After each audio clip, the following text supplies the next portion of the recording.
Muy bien. ¿Ahí están viendo mi pantalla? Sí, profe, ahí se ve la pantalla. Bien. Estoy acá en el grupo, como para repasar. Bueno, estuvimos trabajando una semana durante 4 ejercicios. El 1 y el 2 lo vimos juntos y el 3 y el 4 le quedaban a ustedes. El 3 estuve viendo las resoluciones. Están bien. Eh, en un momento yo hice un comentario y le puse el link de un video. Ese es importante que lo puedan ver todos. En ese video lo que hago de alguna forma es comparar algunas de sus resoluciones propuestas y algunas de otros años también. Básicamente, la idea es un poco analizar cuando un ejercicio les deja a ustedes la libertad de estructurar los hechos, cuáles son las formas más convenientes, menos convenientes, las más claras, las menos claras, y bueno, siempre con la idea de que no hay una que esté mal, pero hay algunas que son de alguna forma más simples que otras. Por lo general se busca que uno estructure los hechos de forma tal que si se agregan nuevos hechos no tenga que ir a modificar las reglas que hacen referencia a esos hechos. Eso sería como una premisa. Y en el ejercicio 4 también, este me llevó más tiempo, es difícil de corregir, así que fíjense de que ustedes lo entendieron y es muy importante este tipo de ejecuciones. Si consiguen que le funcione, eso ya de alguna forma les indica que la lógica fue correcta. Y respecto a la sintaxis y demás, por lo general están bien los que subieron. Lo que sí vi era que... Profe, ¿puede mandar el video por el link acá de chat del Zoom?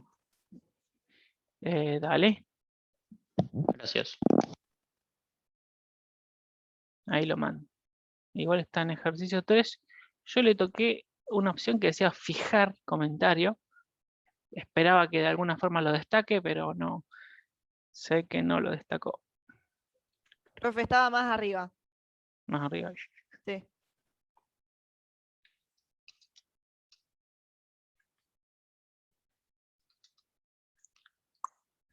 Acá.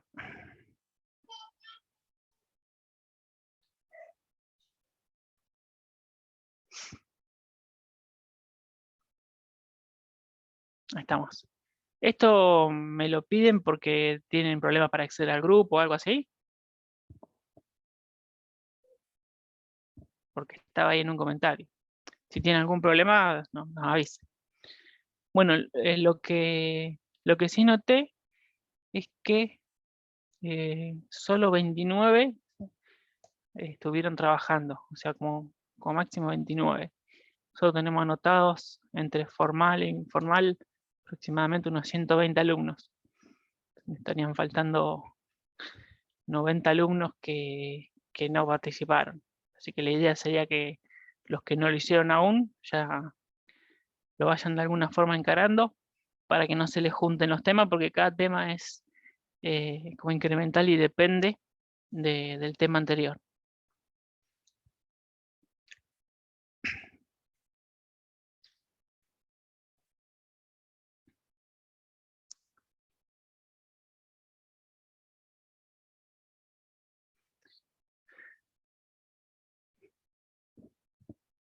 Bueno, si no tienen ninguna consulta más, voy a arrancar con el tema de hoy, que es el tema de backtracking.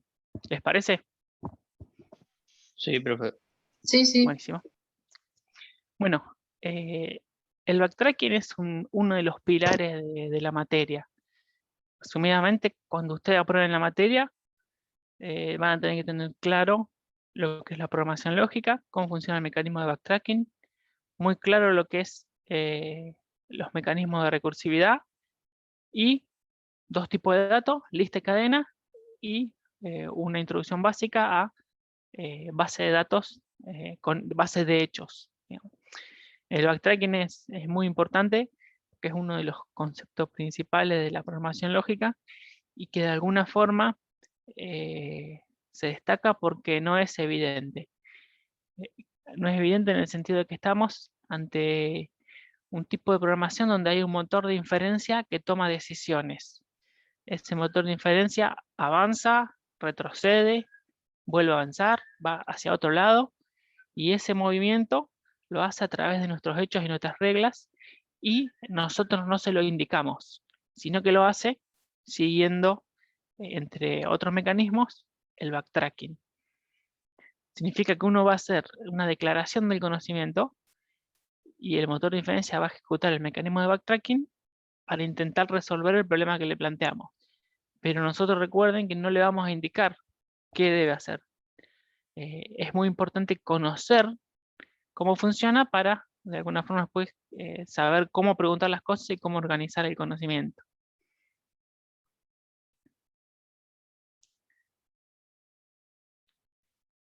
Bueno, en esta diapositiva está dividida a la mitad. Del lado izquierdo tendríamos lo que hay en el archivo .pl.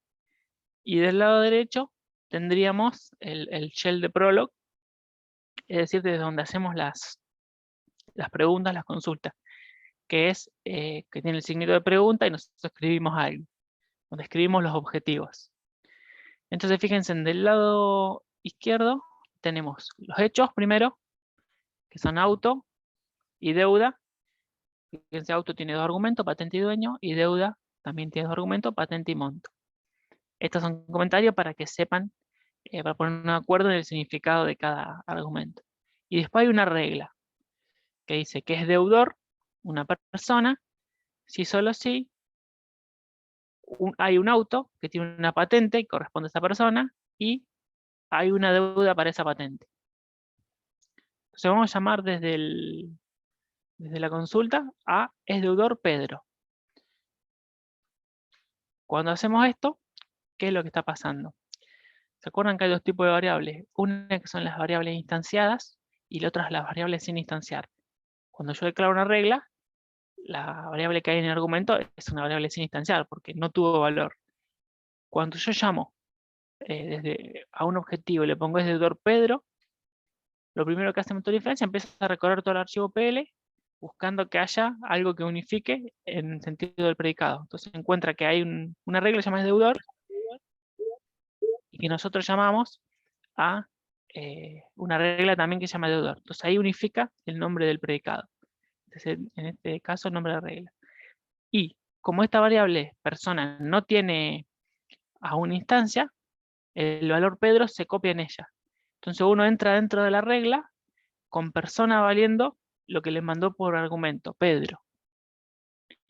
Entonces a partir de que entra en la regla, empieza a avanzar en la conjunción. Es decir, empieza a avanzar en cada una de las partes que están separadas por coma. La primera que ejecuta es auto, que es auto, pat, persona. Pero acá persona va a valer Pedro. Entonces, con ese auto, pat, Pedro va a la base de hechos. Y con pat vuelve a pasar lo mismo. Acá pat, fíjense que es una variable que nunca se le asignó un valor. Entonces, se espera que en la consulta a la base de hechos, a estos hechos que están declarados acá arriba, pat vuelva con un valor.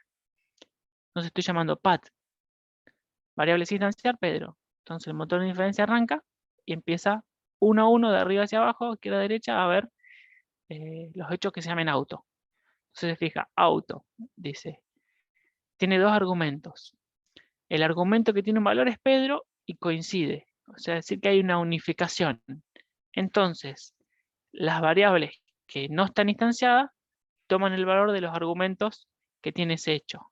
Es decir, como Pedro coincide con este Pedro, el hecho se llama igual, entonces HCI 687 se copia en la variable pat. Y a partir de ahora, el motor de inferencia sigue avanzando en la regla con pat con el valor de HTI 687. Eso nos devolvería un true y avanza. Entonces ahora, fíjense que la regla tiene un llamado a deuda con pat, una variable sin instanciar, que va a tomar el valor de HTI 687. Entonces con ese valor va a la base de hecho y empieza a fijarse. ¿hay un deuda que tenga el primer argumento el valor HTI 687? No. Falla el primero, falla el segundo, falla el tercero. Entonces lo que tenemos es un falso. Es decir, no pudo cumplir esta regla con true. Entonces lo que uno pensaría es que falla la regla. Es decir, que no encontró un valor que haga true y esa llamada al objetivo nos volvería con false. Pero no es así. Acá es donde interviene el mecanismo de backtracking. Es decir,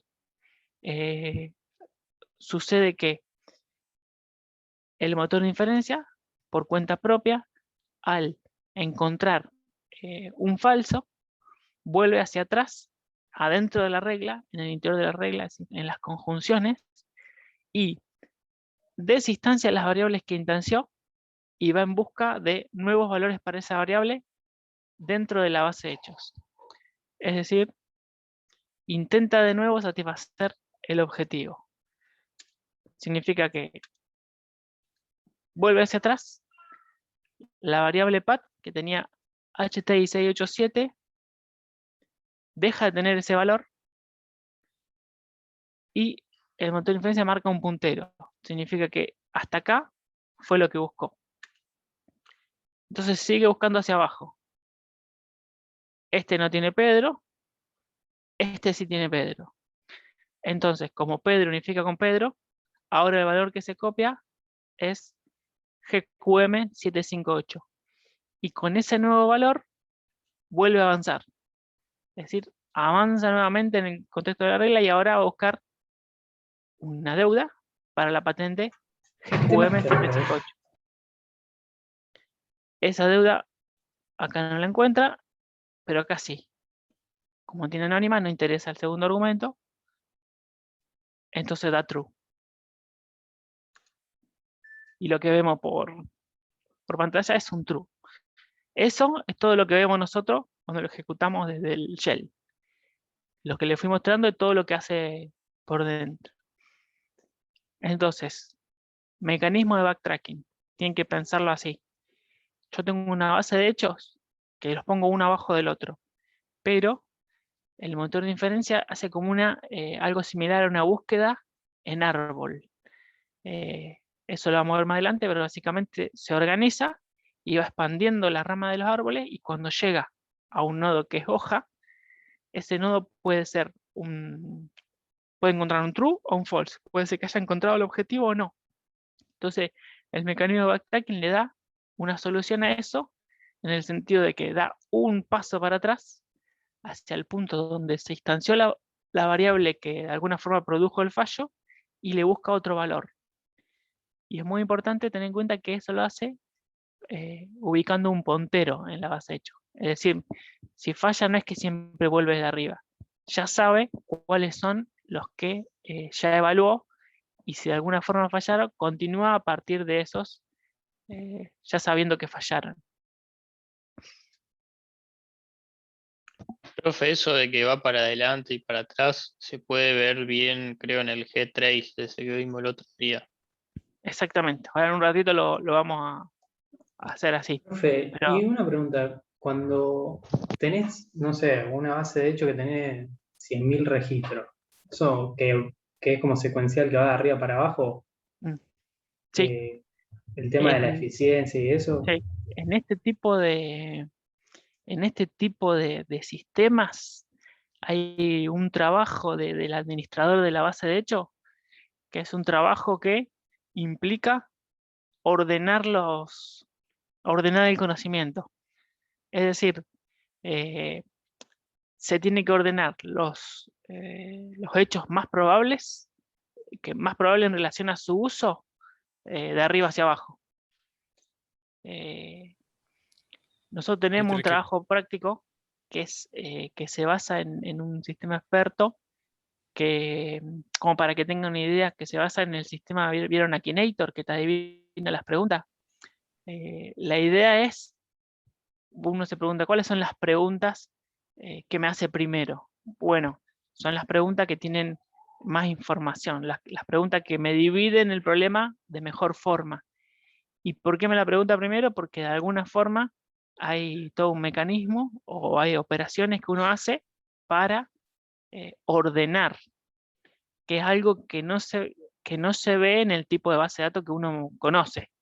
El Profesor, ¿y tipo no de convendría poner, no convendría poner, por ejemplo, primero todos los de Pedro, después todo, así, digamos, por Exacto. pertenencia o no? Exacto. Vos ahí estás aplicando un criterio que te parece bien a vos y puede llegar a funcionar en algunos casos. Es así. El tema es que eso hay que ejecutarlo, porque ya vamos a ver, cuando estemos agregando hechos, los hechos se van agregando o primero o último. Entonces vos, para hacer algo así, tendría que tener reglas que de alguna forma que ordenen la base de datos. El que vos nombraste puede ser un criterio, pero puede haber otros criterios, puede haber, uso de heurística, de probabilidad, como sea, pero siempre bajo el tópico de que el conocimiento en la base de hecho se ordena, y mientras mejor se ordena, mejor funciona. Y el orden importa, digamos. Es así.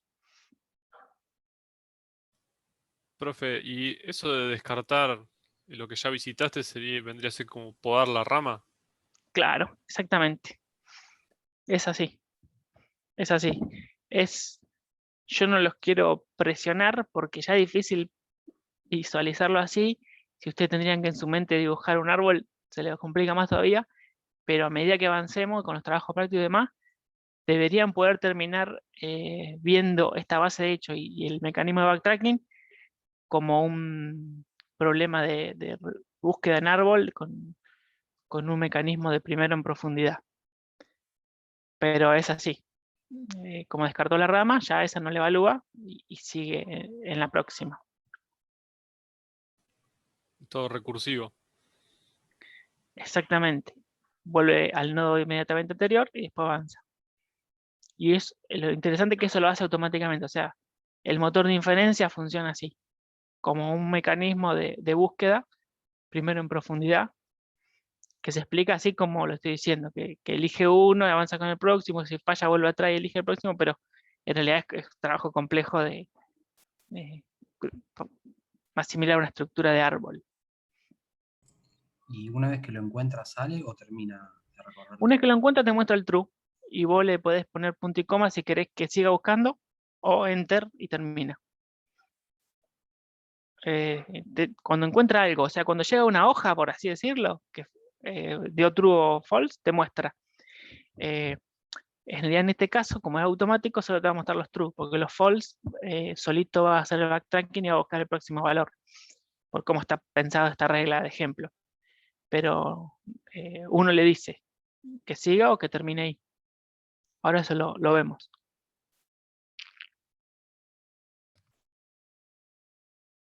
Y si, por ejemplo, si querés buscar todos los deudores, eso ya es un poquito más complejo, ¿no? No, se puede. Le decís es deudor, una variable.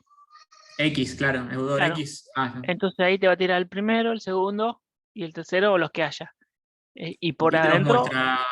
Así en orden, digamos, te va claro, mostrando todas las salidas así exactamente. Te lo en el muestra. orden que las vas encontrando. Sí. Si quieren también eso lo vemos ahora.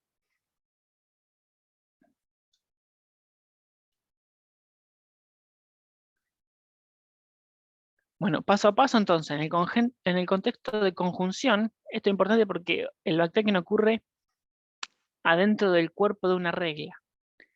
Es decir, no es que si por ejemplo falla esta regla vuelve para arriba a la base de hechos, sino que ocurre adentro de una regla. Va de arriba hacia abajo, de izquierda a derecha, y esto de backtracking ocurre solo dentro de la regla. No es que después se va a pegar la vuelta y va a ir para arriba, no, es siempre de arriba hacia abajo. Pero adentro de una regla puede volver hacia los puntos donde se instancian las variables, ¿cierto? Para buscarle otro valor a esa instancia para ver si encuentra la solución. En caso de que sea un camino no satisfactorio, retrocede al punto S de esa instancia y busca otra instanciación, es decir, un nuevo camino de búsqueda. Vemos otro ejemplo, pero ahora llamando a es deudor con Carlos.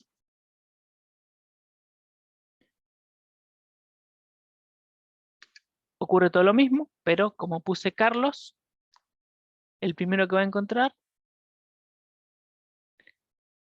este no, a ver, que no agarro el lápiz.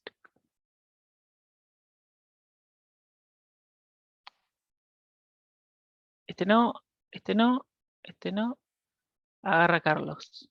Entonces, Pat tiene valor 2, 4, 4, 5. Con eso avanza y busca una deuda para lot 4, 4, 5. No la encuentra, entonces falla. Ocurre backtracking.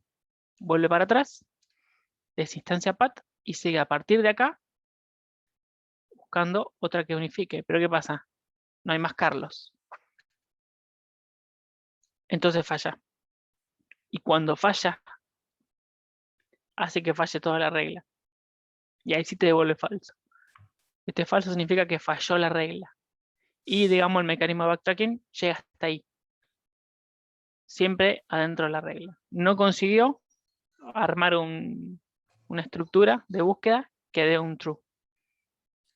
Profesor, una pregunta. En el caso que te confundas y pongas, por ejemplo, Pat con minúscula la P, ¿ahí te da una falla el programa? ¿O hace la No, búsqueda igual? Busca igual porque no sabe. Va a buscar Ah. y va a pensar que va a haber una patente que sea Pat. Porque no sabe nada. No sabe, no conoce el significado de los argumentos, no conoce los tipos, no sabe lo Pero que ahí vos sí estás se pidiéndole. corta y no hace el backtracking o lo sigue haciendo igual el No. backtracking. Va a llamar a auto con Pat con minúscula, ¿cierto? Entonces no va a estar, porque no hay ningún auto, no hay ningún hecho auto que tenga Pat Ah, en el primer argumento. entonces Entonces no avanza de ya. acá. Falla y falla la regla. O sea que también siempre se busca por el primer argumento y después en base al primer. Eso sí es secuencial, el orden de los argumentos. Sí, también es secuencial. Sí, sí. Sí, sí. Por lo general no llegamos a ese nivel de complejidad, pero uno puede hacer, puede tener, qué sé yo, 4 variables sin instanciar y 5 instanciadas. Entonces con eso va a la base de hecho y si en el mismo hecho coinciden las 5 instanciadas, las 4 que no están instanciadas toman el valor de esos 4 argumentos que el hecho tiene instanciado. O sea, siempre está. Yo llamo a la base de hecho con variables sin instanciar, ¿cierto? O valores. Cuando unifican los valores, los valores de los argumentos del hecho que unificó se copian en las variables sin instanciar y ahí avanza. En este caso es con una variable, pero si por ejemplo acá tendríamos otra más, no sé, DNI del dueño, volvería a DNI con el DNI que estaría acá. Si esto fuera Pedro, digamos. Y con eso avanzaría. Y cuando volvería atrás, ya saltaría al próximo. Y copiaría el otro DNI. Y así para n cantidad de variables.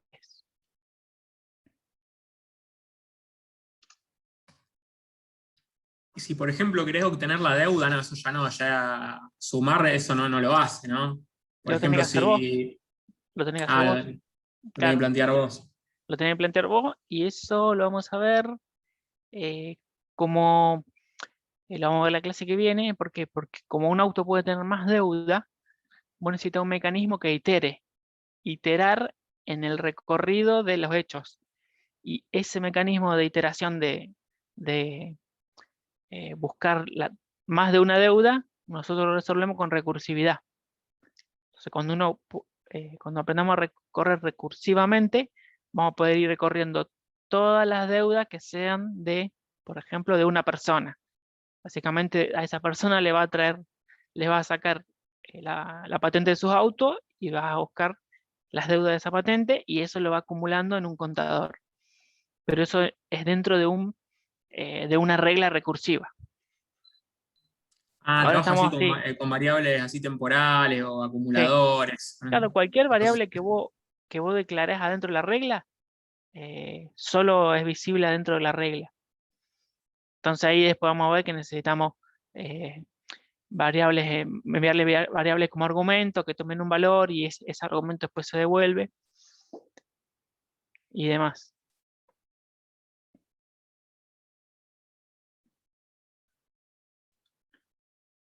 Entonces, cuando el problema está compuesto por objetivo complejo, se da una herramienta potente, más que nada porque evita los callejones sin salida.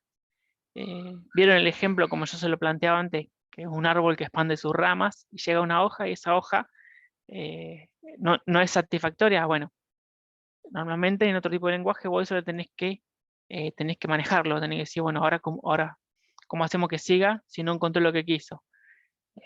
Con el backtracking eso ya está, digamos, de forma nativa resuelto.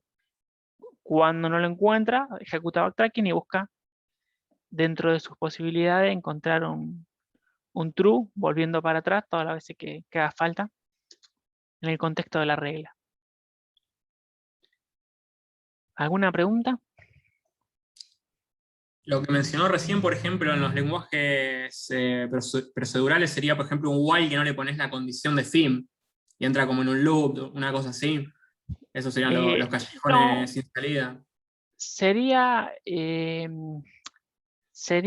lo que dije es en el sentido de que si uno quiere resolver un problema de búsqueda en un lenguaje procedural, cuando vos llegás a un camino no satisfactorio, tendrías que de alguna forma hacer algo. Programar algo, decir, sí, no se cumplió, hace esto. Acá no hay que decir nada. Acá solo va a buscar algo y si no lo encuentra, aplica backtracking para seguir buscándolo. En ese sentido lo dije. Que no hay que hacer nada, ¿cierto?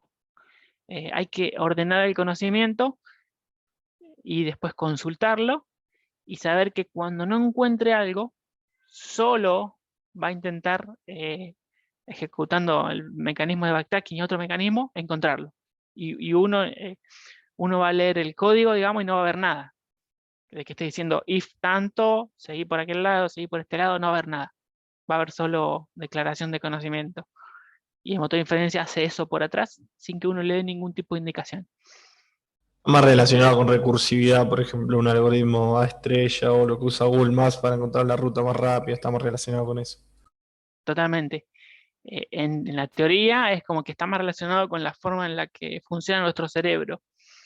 Eso de alguna forma intenta simular. Todos estos desarrollos de la primera ola, digamos, de la inteligencia artificial, que no son el estado del arte hoy en día, pero forman parte de la inteligencia artificial más clásica, surge muchas veces el estudio del cerebro de animales o el cerebro humano, la forma en que uno razona, uno piensa algo y dice, ah, no, ahí me va a ir mal. Entonces vuelve para atrás y lo encara de nuevo, no, ahí me va a ir.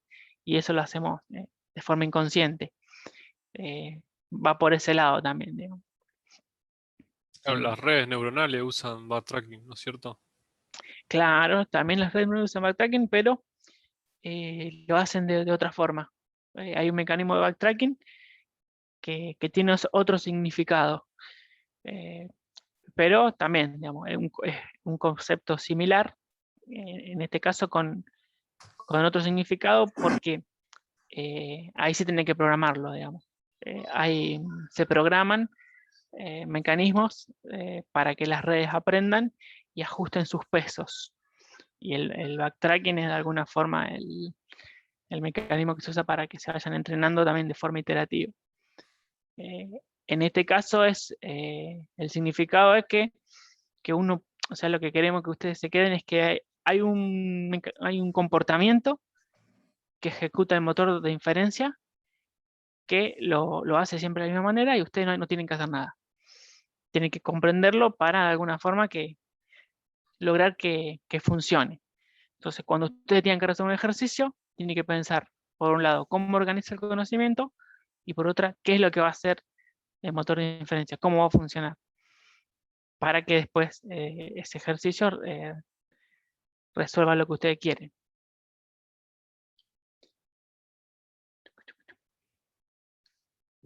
Bueno.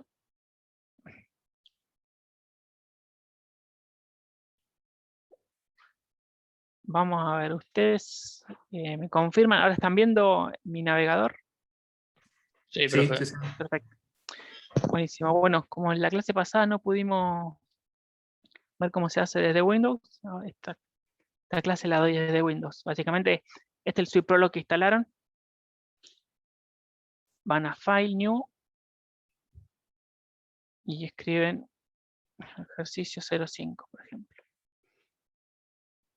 Lo guardan, se le abre, automáticamente si lo hicieron así, se le pone el punto .pl. En este caso vamos a resolver el ejercicio 5, el que vimos en la diapositiva.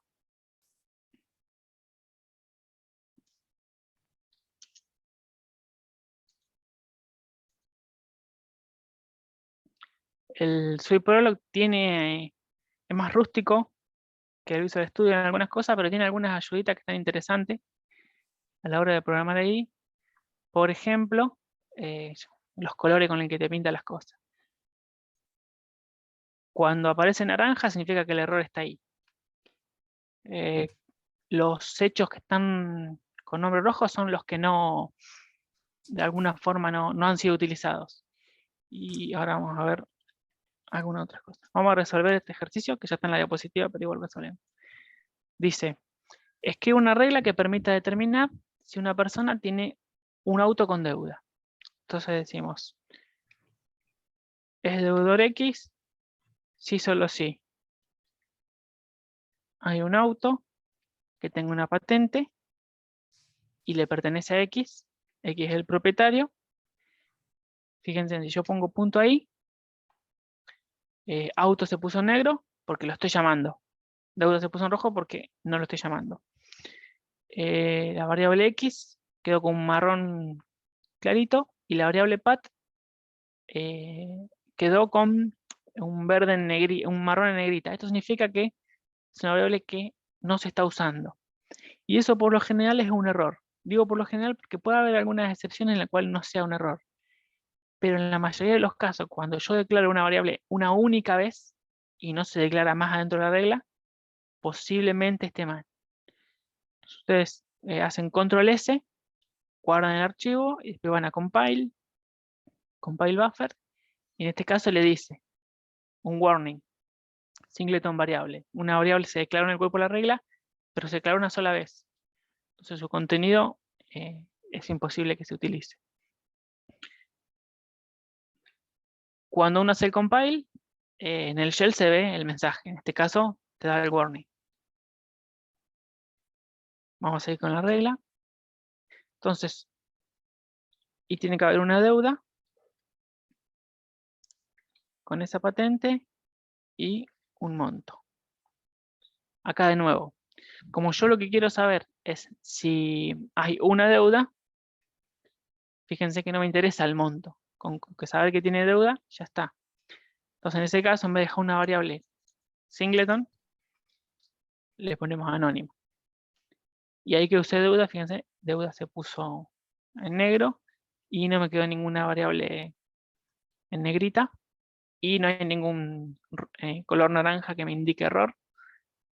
Compilamos y desde el shell vemos el mensaje de que se compiló en verde, que está bien. Entonces ponemos, es deudor Pedro,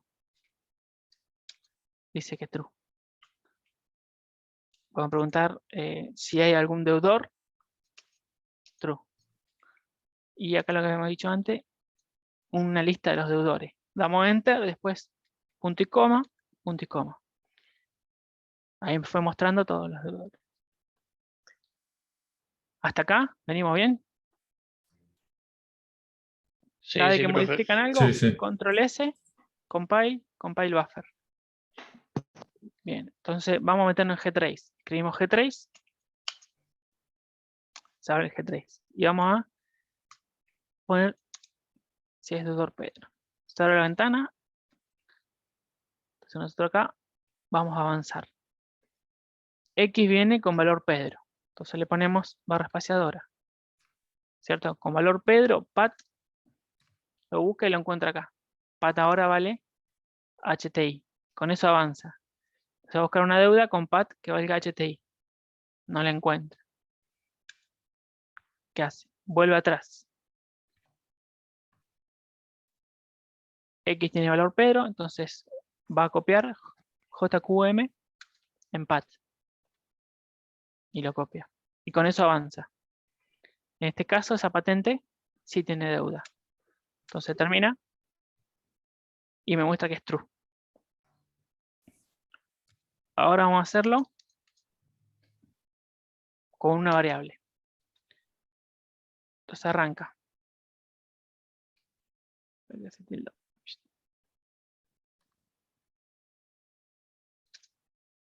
Vamos a hacerlo con una variable. El primero que encuentra, porque es el primero que está, es Pedro. Entonces va y con esta patente busca. No encuentra. Entonces sigue, el segundo que encuentra es Juan. Entonces va a fijarse si hay deuda para Juan. Tampoco encuentra. Vuelve a encontrar a Pedro, pero con otra patente. En este caso, sí hay una deuda. Entonces acá le ponemos punto y coma y seguimos buscando. Ahí está buscando con Carlos. No encuentra. Con Miguel sí encuentra. Le ponemos punto y coma, seguimos. Con María, que tiene patente AXK789, también encuentra una deuda. Nos la muestra y termina. Cuando estamos usando así Gtrace y hay más de una opción, tenemos que venir acá, poner el punto y coma y después volver acá. Y vamos jugando así. ¿Alguna pregunta más de esto? Fíjense que lo que está en la diapositiva es esto mismo que vimos. Lo que vimos en la diapositiva se ve también con el Gtrace y bueno, yo lo estoy grabando así que le queda este video para que también lo miren.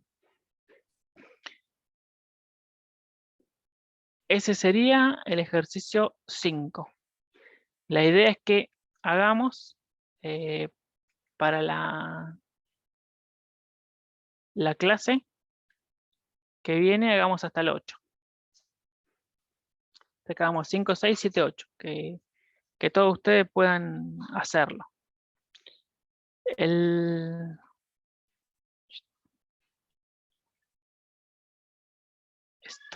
7, el 5 que vimos.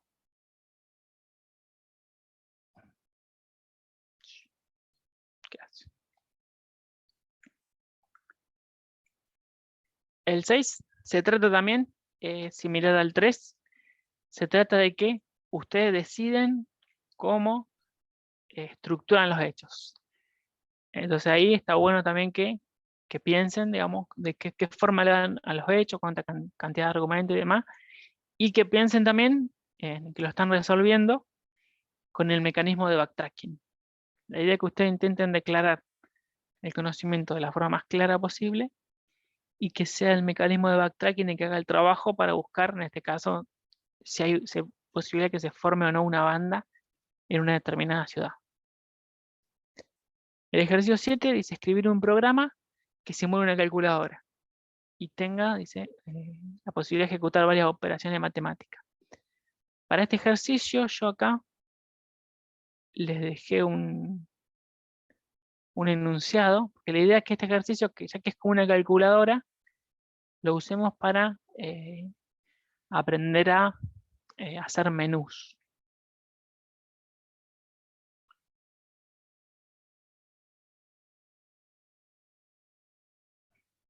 La idea es que utilicen este menú o un menú similar que les permite a ustedes de forma, esto lo vamos a ver mejor en la clase pasada, la clase que viene, porque es un menú recursivo.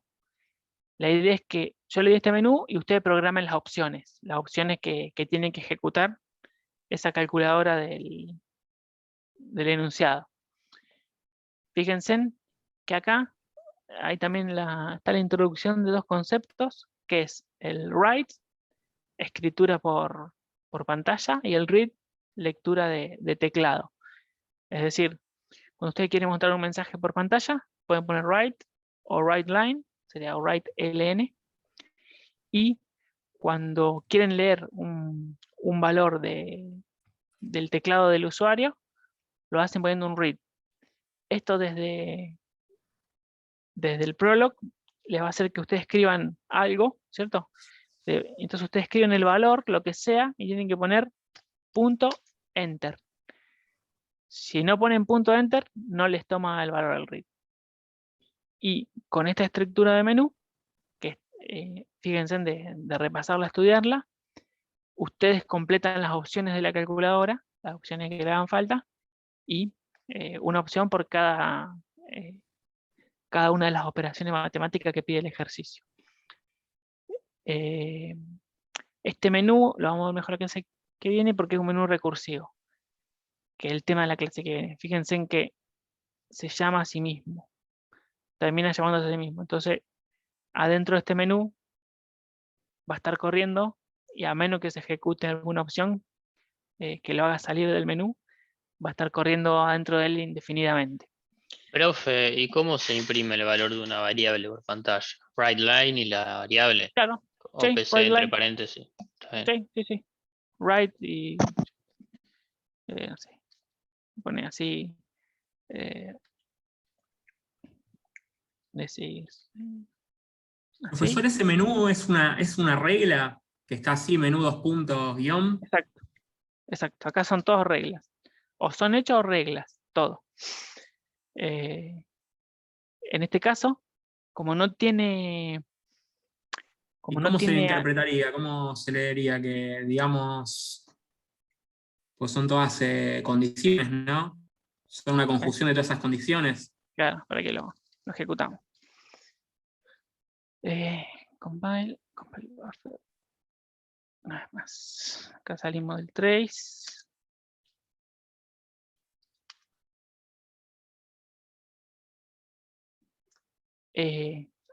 Cuando programemos vamos a declarar o hechos o reglas. En este caso es una regla que no tiene argumentos, entonces uno la va a ejecutar y va a iniciar a preguntarte.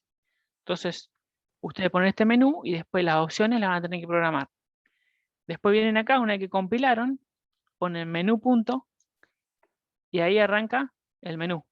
Le dice ingrese el primer número. Se pone, por ejemplo, 12. Punto enter. Ingrese el segundo número. 25. Punto enter. Y ahí le dice, ¿qué quiere hacer? ¿Qué es lo que está acá adentro? ¿Qué desea realizar? Bueno, le voy a poner 2. ¿Qué pasa? No está declarada todavía la opción 2, entonces me da un error. Pero si estaría, me daría el resultado. Fíjate que el error ¿Cómo dice se que no hay interpretaría las reglas en este caso? Es ¿Cómo- una regla que tiene, que te va guiando, digamos, paso por paso, para ingresar un dato, y te pide el ingreso de una opción, y con ese valor que vos le ingresaste, llama a otra regla que ejecuta una operación. Y cuando esa operación se completa, devuelve el control a la regla que lo llamó y vuelve a ingresar a ella misma de forma recursiva. Así sería la explicación. Y eso que dice opción distinto de 5, que no puede ingresar hasta 5, digamos, las opciones. No. Yo ¿Qué estoy significa? adentro de una regla recursiva. Entonces, a menos que haya un fallo, nunca voy a salir. Entonces yo le digo al usuario que ponga 5 para salir. Ah, Entonces, si claro. puso 5, produzco el fallo Falso y cierra. y sale. Todo lo que no sea 5 va a decirte, de alguna forma te va a decir que ustedes lo pueden poner, pueden hacer una opción, yo que sea así, y ponen opción inválida. Profe, y Entonces, dos reglas se pueden llamar igual, por lo que veo ahí, ¿no? sí, se pueden llamar igual, con la salvedad de que tienen que estar juntas. O sea, yo no puedo seguir con menú acá abajo. Si las pone, tienen que estar juntas. Si quiere, bueno, hacemos una. Claro. Hacemos la primera. Le envía N1, N2, y opción. En este caso vamos a poner 1. Entonces la primera opción dice que es sumar. Entonces yo digo, suma is n1 más n2, coma, right line, y muestro la suma. Así sería. Entonces cuando el usuario pone 1, le envía el 1 acá y entra acá.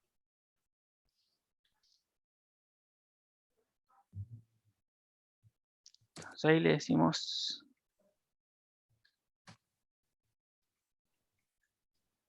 vamos a menú, primer número, 2. Segundo número, 4. Ingrese la operación, 1. Te muestra el 6. Ingrese el primer número, 4. Segundo número, 5. Ingrese la operación. Me va a poner cualquier cosa que no está. Y te da el error. Y es así. Ustedes tenían que acá abajo seguir agregando otras opciones. Por ejemplo, la opción 2, la opción 3 y así. Profe, y en vez de hacer suma is n1 más n2, ¿podés poner n1 más n2 directamente adentro del right line o no se puede? No, que yo sepa no. Porque no se ejecuta. Claro. Como no... Es como que de alguna forma tenés que indicarle que tiene que operar esta... El is es la forma que uno tiene de indicarle que las variables que siguen son de alguna forma factibles de ejecutarle operaciones. Entonces tenés que meterlo, esto que si bien parece que estoy poniendo is, en realidad también es una regla y necesita como hacerlo en ese contexto para indicarle que opere. Creo que si lo pones acá, o te da un error o te muestra n más 1. O sea, te muestra así n más 1. Claro, el is es como que lo forzás a ejecutar algo, ¿no? Es como claro, una orden que le das al programa. exactamente. Es forzar a ejecutar una operación.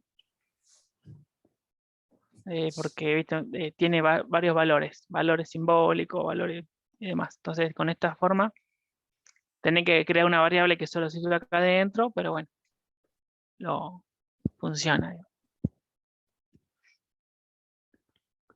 Profe, Sí.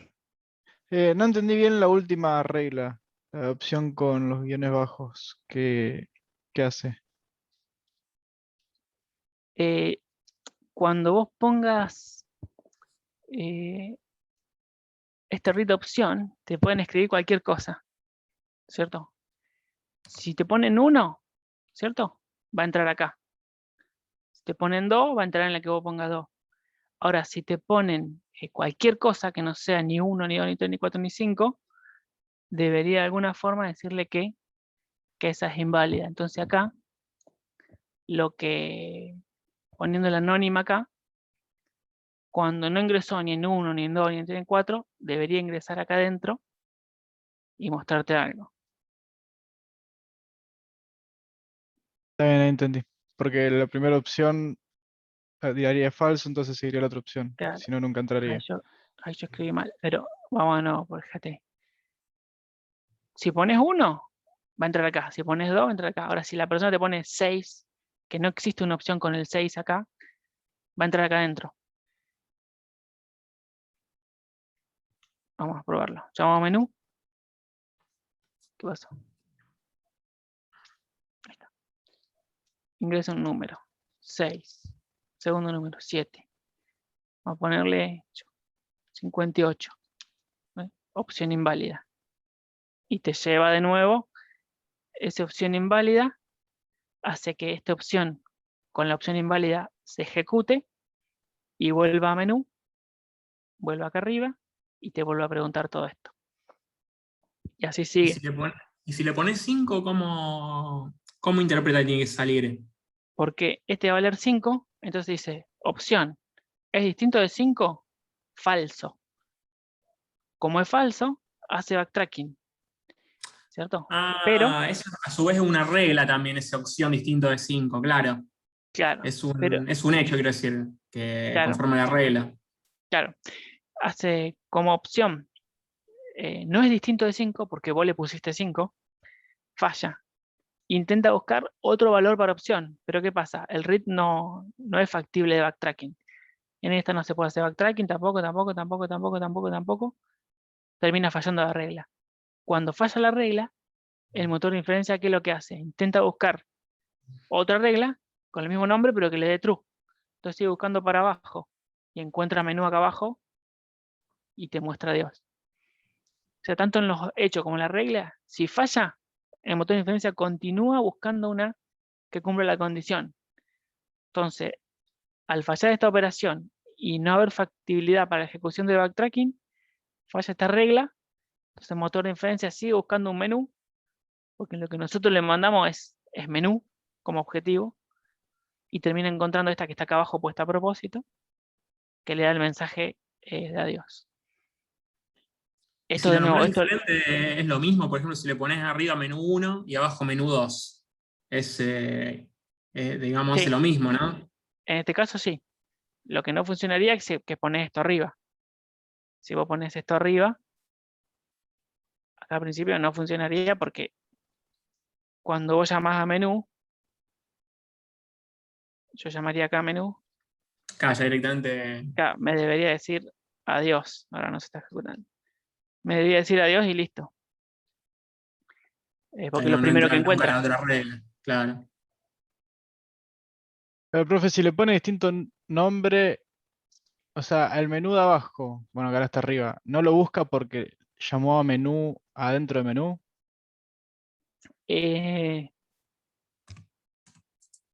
A ver. Yo llamo a menú, entro acá adentro. Se ejecuta la recursividad, vuelve a entrar. No va a salir de acá hasta que falle, porque es recursivo. Cuando falla, esta regla falló, entonces todas las llamadas para esta regla se cancelan y viene a buscar la próxima regla con el mismo nombre que le consiga un true, que va a ser la que está ubicada acá abajo. Claro, por Profe, eso y no eso se de pueden llamar distinto. que las reglas que se llaman iguales tienen que estar una abajo del otro para los hechos, ¿también es así o no es así? Creo que para los hechos también es así. Igualmente, si no me equivoco, es un warning, no es un error. Pero bueno, le recomiendo que lo hagan porque si no se desordena el código. Si no te queda todo mezclado.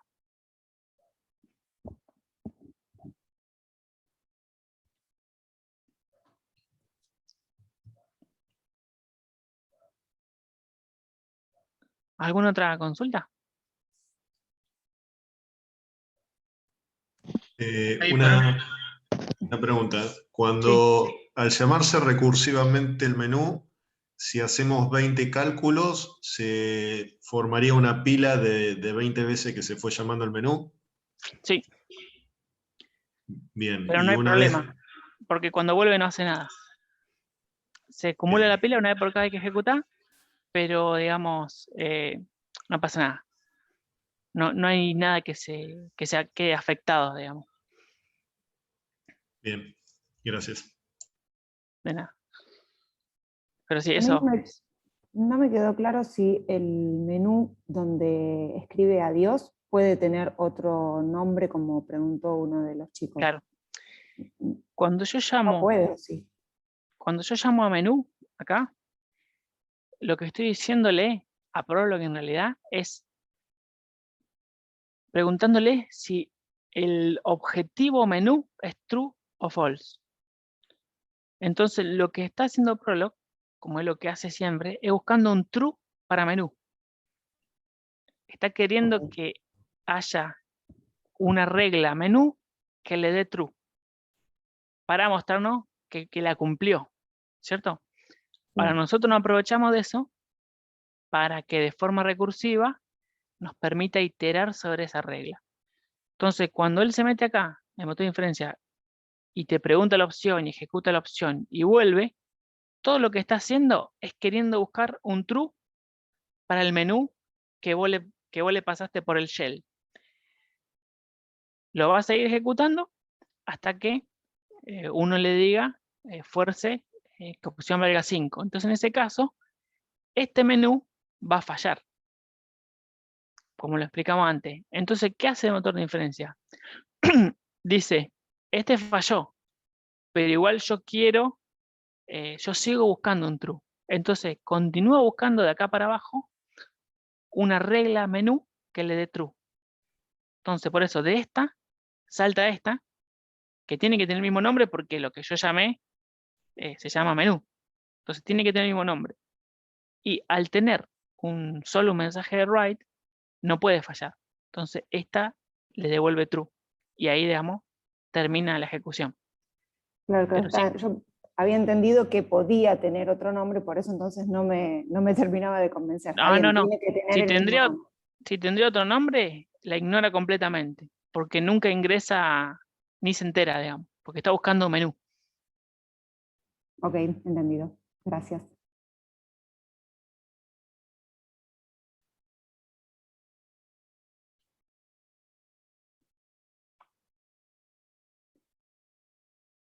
¿Alguna otra pregunta?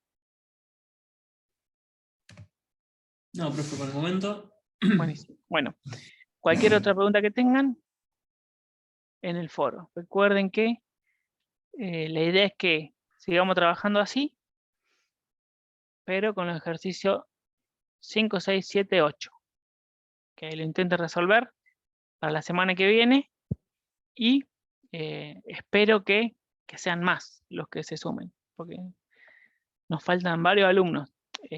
Yo lo que estoy buscando con esto es que arranquen, digamos, que se instalen el Prolo, que lo ejecuten por primera vez, todo, lo antes posible.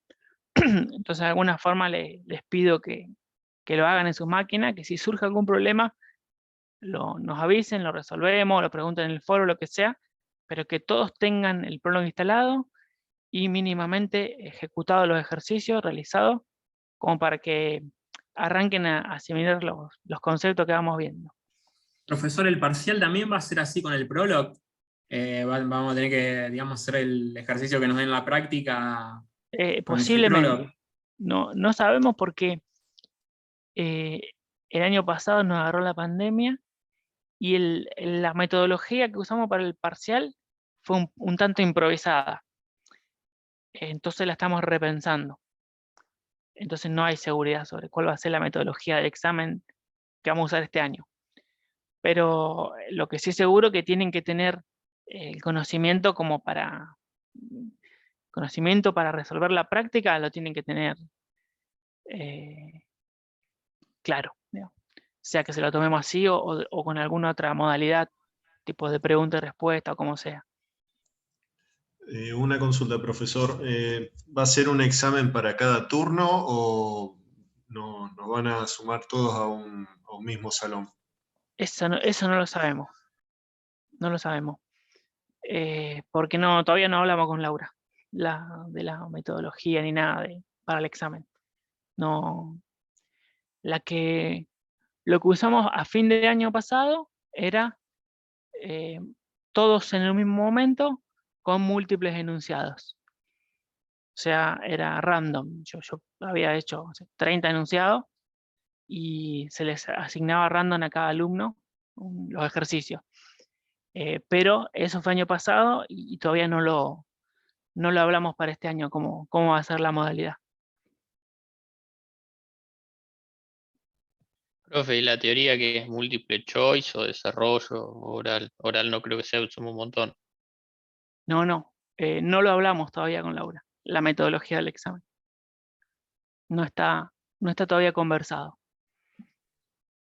Apenas lo sepamos, se lo vamos a informar.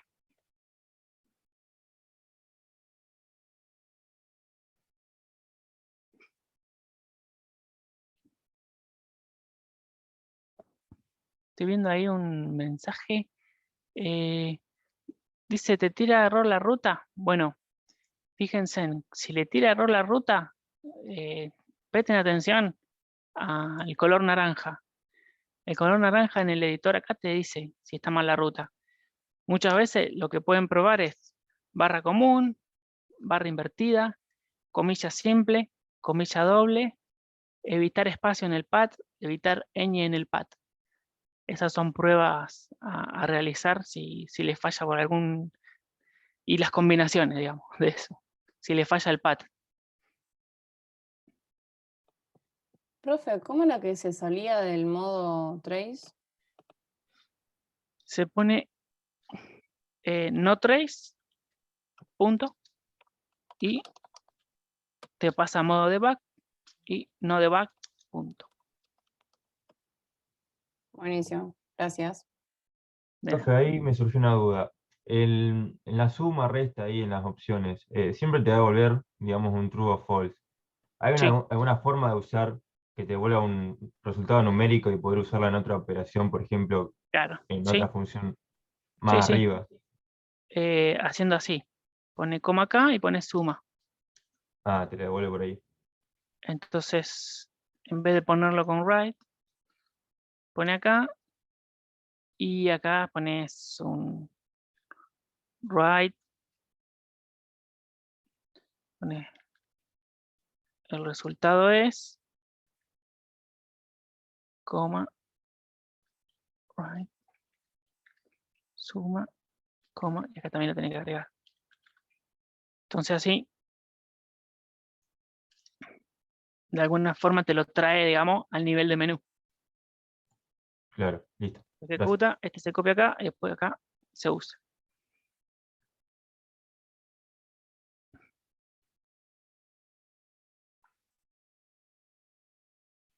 Buenísimo, bueno. Hasta acá llegamos entonces con la clase de hoy. Lo único que les pido es que los que todavía no colaboraron en el foro, que lo vayan haciendo, que compartan las dudas, las preguntas, todo, que intenten hacerlo ustedes a conciencia y que, bueno, que le dediquen un par de horas para ir asimilando todos estos conceptos. Así que ya terminamos. Bárbaro, profe. Buenísimo. Chao, profe, nos vemos. Saludos. Muchas gracias. Gracias, chao. Chau, Chao, profe, gracias. gracias. Gracias.